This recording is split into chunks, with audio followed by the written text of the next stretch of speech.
Hello everyone, and welcome to another episode of Zareth Prevails, a Grand Arena story. Alright, so this is going to be a pretty interesting episode, for one, because Grand Arena is interesting, but also because I'm recording on a computer with my new microphone and using a fancy editing program, which I'm sure you won't even be able to tell the difference for, but this is exciting times for me. Alright, so before we start this round, I did want to mention one thing. We have a Discord channel now. Please go join it if you want. It's in the video description, and we've had a few people already join up. It's been fun. In addition to that, we also have a podcast coming out very soon, and I'm really excited for that. We've even shot our first episode, and if we can get some technical issues dealt with or potentially have to reshoot, we'll see, which you guys don't need to know all the details of because it's really just annoying, but that's going to be coming out soon, so stay tuned for that. I'll announce it here. You'll also hear about it at the Discord if you go and join. So now, as we've all come to expect at this point, I'm sure, my opponent's roster was really strong. They had about 300,000 more GP than I did, which doesn't necessarily mean anything. It was probably all in ships, to be honest, for the most part. But this was actually one of the first rounds that I felt like I wasn't severely kind of disadvantaged in terms of rosters. My opponent's roster was extremely strong. He had all the good teams, but my roster is also pretty strong, and I think honestly probably the biggest factor to me thinking that in the first place was just that my opponent had about the same level of mods as me, which I've been really getting slammed mod-wise as far as who I'm getting paired with. So this was kind of exciting.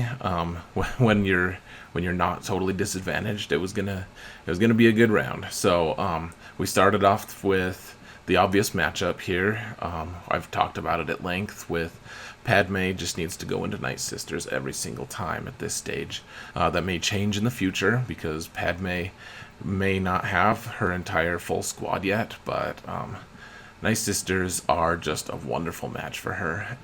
And one thing I thought I would let you guys know was I was actually wrong. I mean, I'm wrong about a lot of things, so the actually part isn't that interesting, but I was wrong in the sense that I thought that they didn't really have any healing other than like health steal, like that innate, just like random couple hundred health points here and there, but it's like every time you lose protection, I forget, I just read her kit, but it happens all the time under Padme lead that people they regrow their health as well. So Padme squad is never really going to be hit by plague for long, and that's really kind of the biggest threat that Nightsisters have to offer to a lot of squads. So and now they're just hitting really hard. So I guess that's another obvious strength of theirs. But in terms of just things that Nightsisters counter, their list is kind of getting less and less, and the Padme team is just one really great example of that. They're such a strong team, and really, Nightsisters, I'm not sure. I've gotten them all my Nightsisters up to gear 13 now, and they actually did some good work for me recently. I won't give spoilers at this point, but they're probably a dying breed. I don't know. Maybe Padme is going to be meta one day, and then we can all just talk about how, remember when we used to use Padme to counter Nightsisters? But, how could we even waste Padme on such a useless team now? Or maybe Nightsisters will have some kind of resurgence. I don't know. But we'll just have to pay attention to that and see. As you can see here, though, these Nightsisters didn't pose much challenge to me. 56 banners, that's maybe on the lower end of the spectrum, but it's still not bad, for being honest. So here's one actually kind of interesting thing about Nightsisters that really helps in Grand Arena.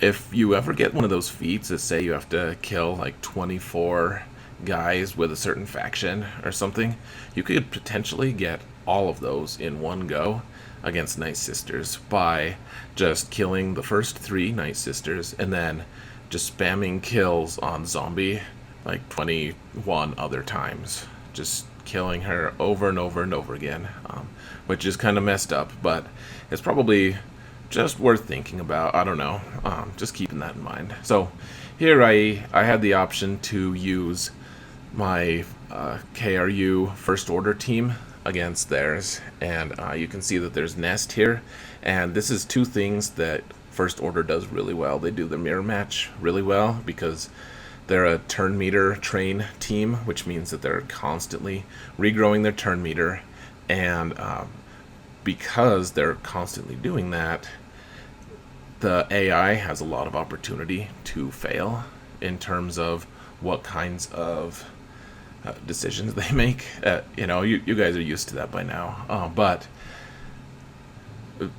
First Order and Nest, First Order is singularly good at beating Nest. There is not really a faction other than like the current awesome meta teams that can beat Nest the way First Order can, just because Nest has no answer to the 2-turn stun that KRU hands out.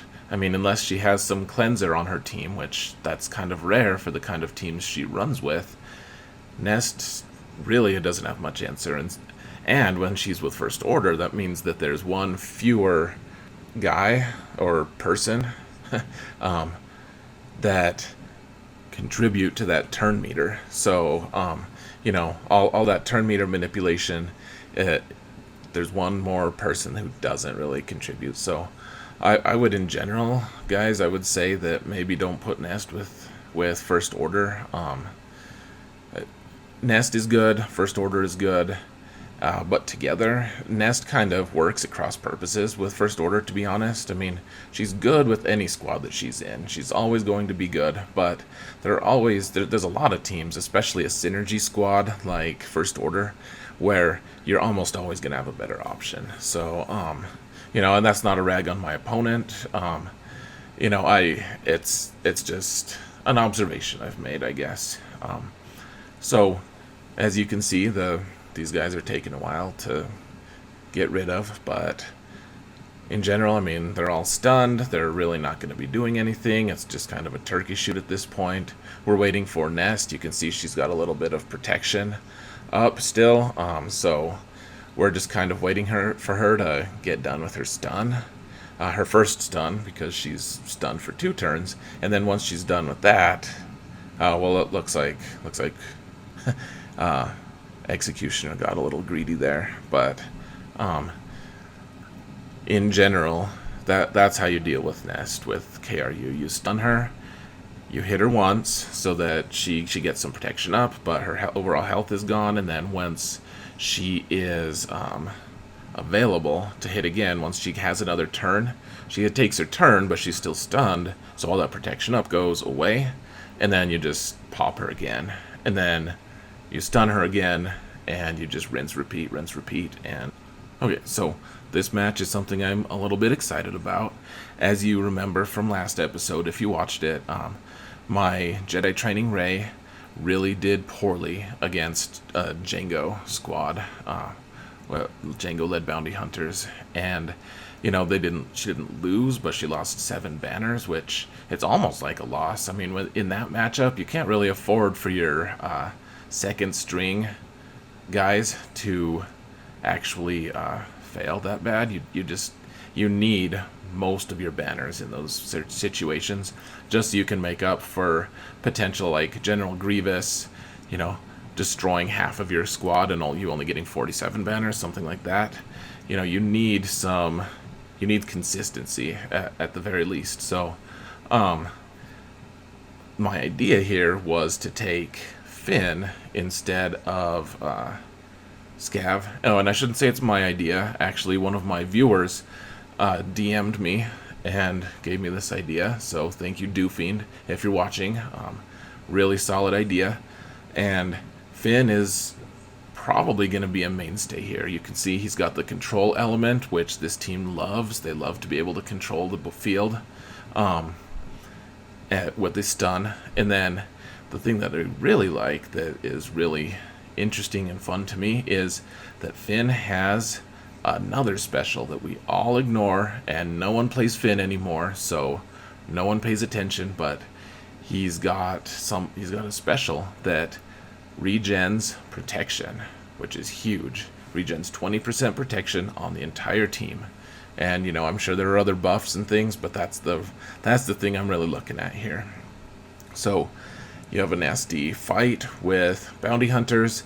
They mess you up a little bit, and then Finn and BB-8 combine to give you full banners. Voila, 60 banners. And even though that doesn't always happen, it won't always happen, it's still going to always be a lot better than getting 50.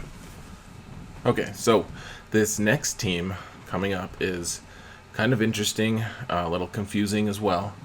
And it's a Qi'ra team that is full of scoundrels, which is always good. She's a great scoundrels leader. I keep seeing these teams, and I don't know exactly. I mean, I think that people are trying to do a timeout team, and that does work. That absolutely does work sometimes. I tend to not rely on timeout teams just because of how many times I've timed out sometimes, but I almost always just have enough time to beat the team that I need to. So this team is... It's good. It has all the right elements. It has Vandor, who can revive. It has L3 under Qi'ra, which is stupidly hard to deal with. Newt is always a pain, no matter what. He's just such a pain to deal with. But there's just no damage here. I can just hang out with bounty hunters all day, and I can have some patience and not have to worry about getting taken out, and just slowly whittle them down. And Boba's getting a double tap every time he shoots because they're all scoundrels. The only thing that I really be worried about is L3. Once she gets up to her Mark III ability, she gets really hard to deal with just because you can't really crit her, and she's doing all these assists, or counters rather, and she can be difficult to shift. But otherwise, one thing that I've really been given a lot of thought to is a Qi'ra team who actually has some teeth. I currently run my Qi'ra with Newt and L3 and Vandor, so I have all the same things, but I have Nest in there as well. And what I'm thinking is, because everyone in the whole wide world counters Old Republic now, I'm thinking probably the solution is get rid of Newt, for me anyways. I'll get rid of Newt on defense, put him with another squad, because he's awesome with a ton of other squads as well. And then kind of just stick Mission and Zalbar in there. Not kind of, I actually do it. So you have, Zalbar doesn't do much damage, but he's always calling assists with Mission, and you have another taunting tank. And I think that's actually the original Scoundrels unkillable team anyways, if I'm remembering right, which it is a good squad. It's not obviously not the absolute best, but then you have Nest to go put somewhere else, like with First Order or something. Just kidding. But you definitely have options to be able to do that. The only issue, of course, is then you just have three random Old Republic guys that everyone and their dog has developed, and because they needed Malak, or they're going to get Malak, and they all need to be 1850 GP or something crazy. So everyone's got their Zetas and all that stuff, and there's not really a ton of uses for them. But what are you gonna do? So I'm gonna be looking for opportunities to kind of disband my Old Republic, which is unfortunate, but I think that's just kind of what's going to have to happen. And the Qi'ra team will be good. I'm actually looking forward to the next Grand Arena quite a bit. I'm going to be restructuring a lot of my defenses. I'm starting to hit an interesting stage right now where I'm not that famous on the internet yet, but some people have watched my videos, and a lot of people know enough about me at this point. Like, a lot in relative terms. I'm not super famous yet. Don't get me wrong, but a lot of people that I may potentially face will have potentially heard of me, and I'm going to need to start varying up my defenses so that when you guys watch my videos, you might know in general what to expect. But I'll be honest, I mean, I like to win, but it's going to be a frustrating circumstance when everyone knows my tricks. So what that tells me is I'm going to have to develop new tricks, is all. And it's all fair. I'm the one putting myself out there. No one's like trying to get an unfair advantage or anything. So, don't take it as me complaining about. All right, so moving on to this matchup. We've seen this a lot lately from me, anyways. I've discovered the Bastila lead is really good into General Grievous, though my opponent had a really, really strong General Grievous team here. General Grievous had, I don't know, in excess of 110k health, which, if you don't know, his damage is all based off of his max health. So he's hitting like a truck. He's so strong. The Gear 12 versions all had like 60k, 70k, maybe 80k here and there, but in general, General Grievous at Gear 13 is now he's like double the hitting power, and he was already pretty strong before, so he's a genuine problem now.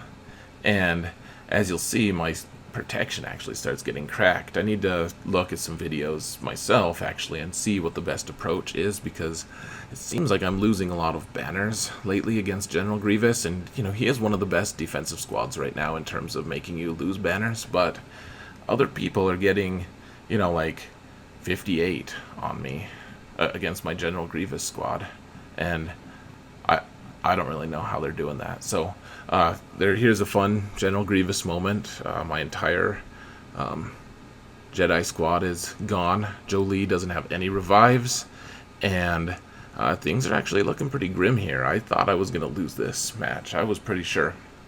But Jolee did his thing, and the whole gang is back. Grievous is stunned, and he's stunned again, and now Revan's healed the whole team, and he keeps getting stunned, and just wait for it here, and keep waiting. I think right now what I'm looking for is who I should target so that my protection can regenerate even more, and there wasn't really a good option, but bam, 56 banners, down to 2 guys, almost dead, completely gone.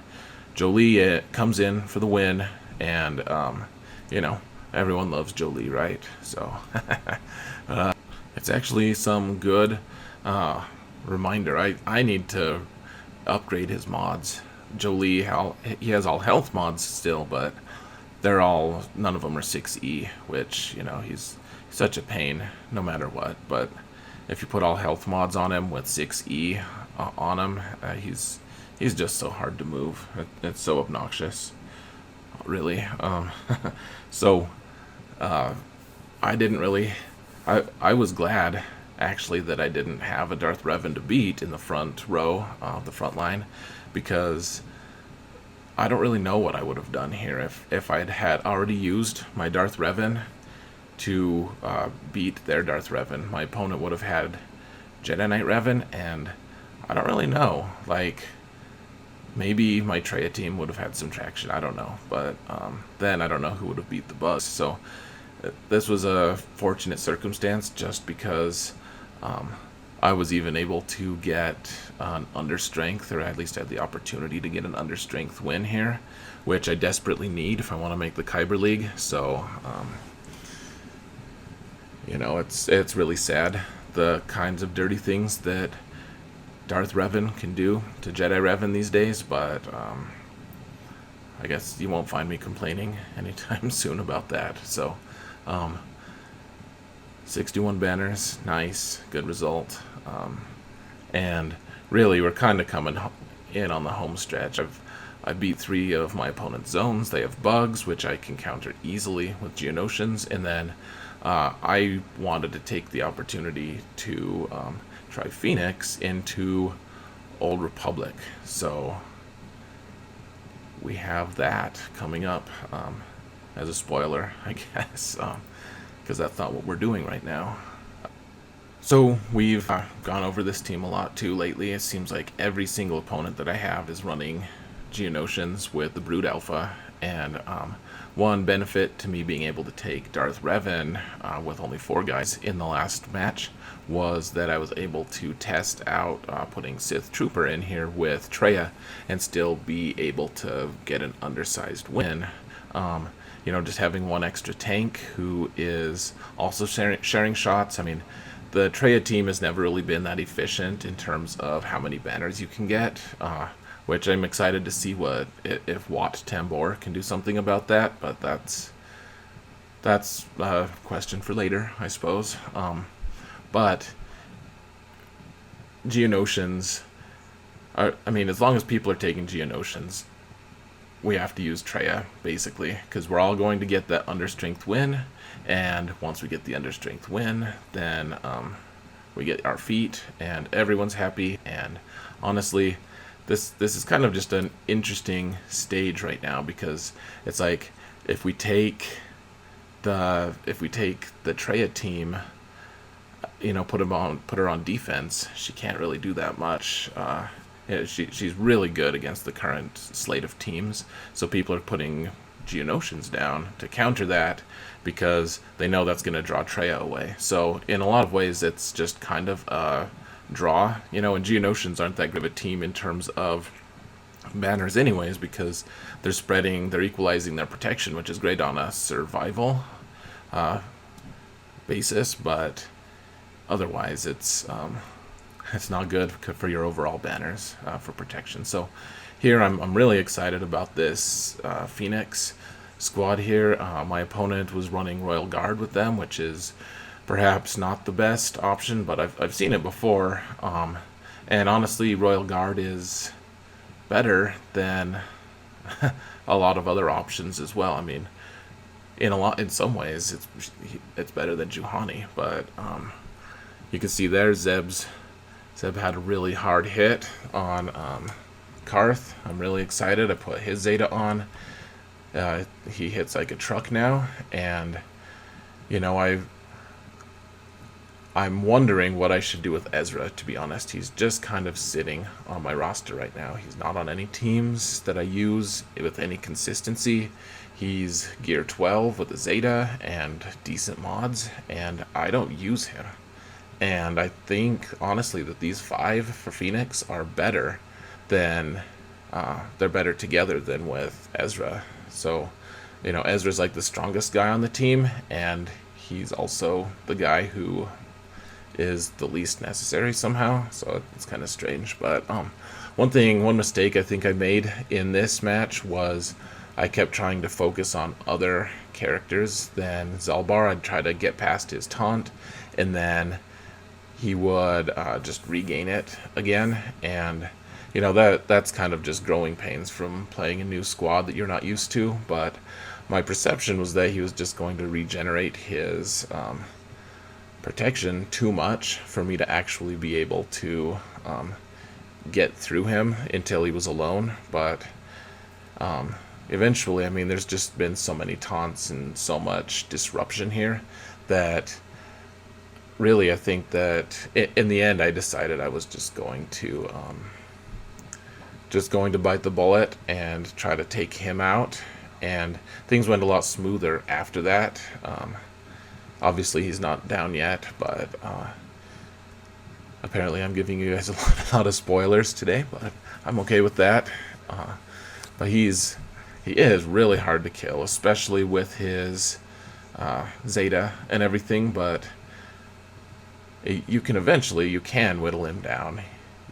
You just have to be patient. You can get a couple armor shreds from Sabine on him, get that offense up with her grenades, get some exposes, and really he can drop pretty quick. So if you can take down Karth first, because he is just really squishy and easy to beat, after that you can kind of just focus down Zalbar. I mean, assuming you have all the Zetas and Kanan is able to just tank everything, that's what I would do. So, and that's what I did, frankly. So I didn't have much time left, but I still got the win, and I really can't imagine that match going any better with Juhani in there, I'm sorry to say. So I got the perfect full clear, perfect in the sense that I didn't fail any of my attacks, and toward the end of my attacks, my opponent actually was making his. So at the end here,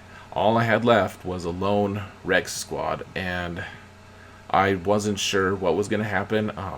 Obviously, now you see the screen, I did end up winning, but the Rex squad was all that remained.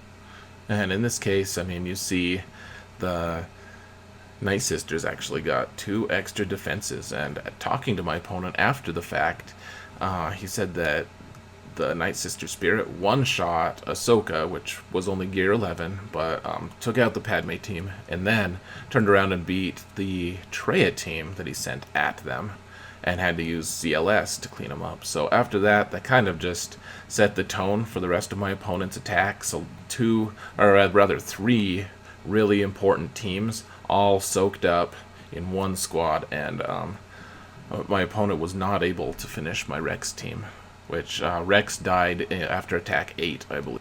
Now, that's not an entirely unforeseen consequence. I mean, people run out of steam after a while, and after a couple fails against a big team and you have to waste a few of your big teams, Rex Wampa can really take care of themselves.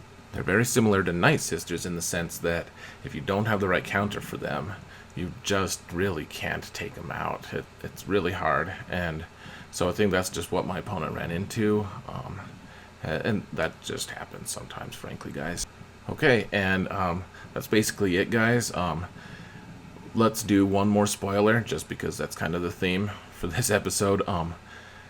Right now, I am potentially going to win my match. I failed 1 attack in my second round, and I'm waiting for my opponent to see what they can do. If they can full clear me with no fails, then I can't get into the Kyber League. If they do end up failing one of their attacks, I had a pretty good score other than my fail. I won't tell you which squad I failed against. It's bad, but if I can, I'll get the win, and my next round opponent ends up letting me win, and I can get a full clear as well, I can get into Kyber League with like 50 crystal or 50 points to spare. So stay tuned for that. Regardless of the outcome, it's really going to be exciting. It's been a really fun Grand Arena Championships. I'm excited for the next one. And anyways, guys, thank you so much for watching. And remember that in all things, Zareth prevails.